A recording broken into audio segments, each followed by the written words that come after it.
60 की दहाई में दुनिया के बेहतरीन शहरों में शुमार होता था। ये पुरअमन तरीन शहर था। दुनिया जहाँ के सफारतकार और सयाह शहर में घूमते फिरते रहते थे।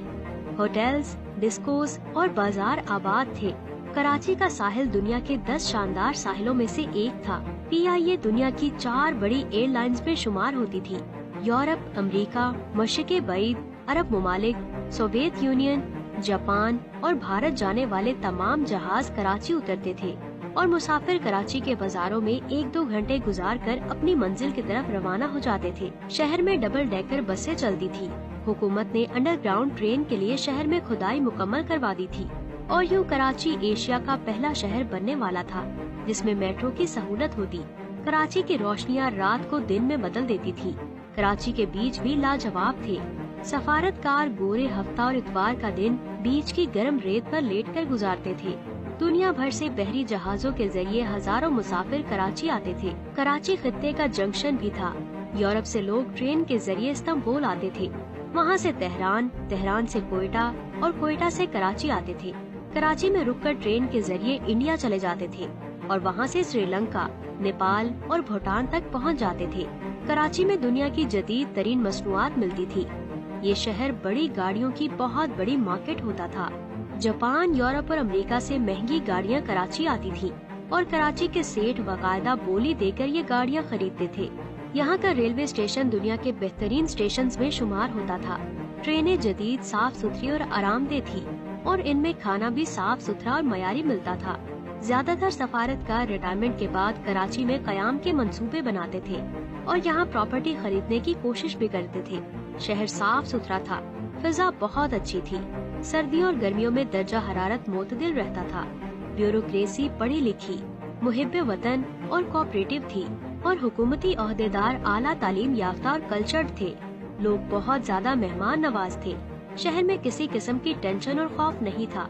कराची के किसी सफारत खाने के सामने सिक्योरिटी गार्ड या पुलिस नहीं होती थी। सफारतकार अपने हाथ से सफारत खाने का गेट खोलते और बंद करते थे। पाकिस्तान के लिए किसी मुल्क के वीजे की जरूरत नहीं होती थी।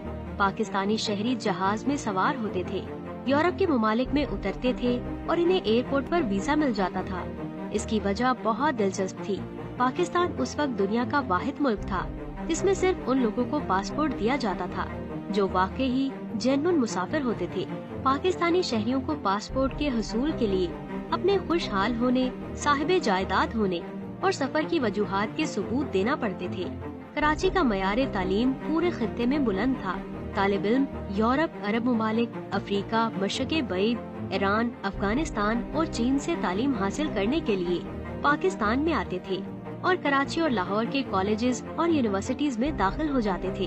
अमेरिका और यूरोप के प्रोफेसर्स रोजगार के लिए पाकिस्तान का रुख करते थे। कराची शहर में 1000 के करीब गैर मुल्की डॉक्टर, तबीब और प्रोफेसर्स थे। पाकिस्तान का बैंकिंग सिस्टम जदीद और फॉल प्रूफ था। बिजली, टेलीफोन और गैस का इंतजाम बहुत अच्छा था। सीवरेज सिस्टम शानदार था।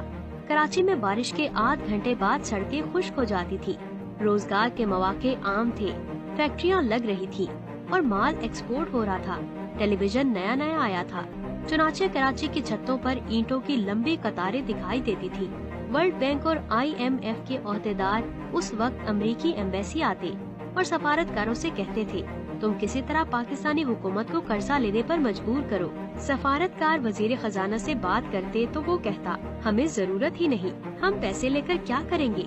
तब सफारतकार एक दूसरे से कहते, क्या 1980 तक कराची दुनिया का सबसे बड़ा और तरक्की याफ्ता शहर होगा।